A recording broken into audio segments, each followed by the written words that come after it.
আজ হাল্কের একটা ছোট পাঠ হবে।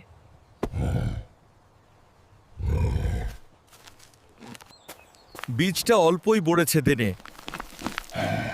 মাটি শুকনো, একটু মনোযোগ চাই।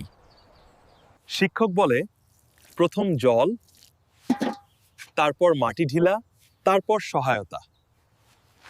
হালকো মন দিয়ে শুরু করে নাচে। ধীরে ধীরে সব করল।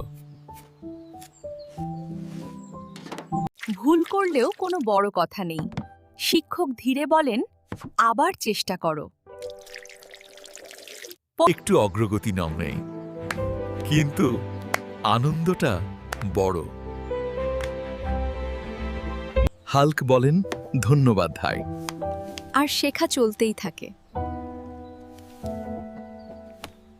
শিখতে থাকো, ভালো থেকো।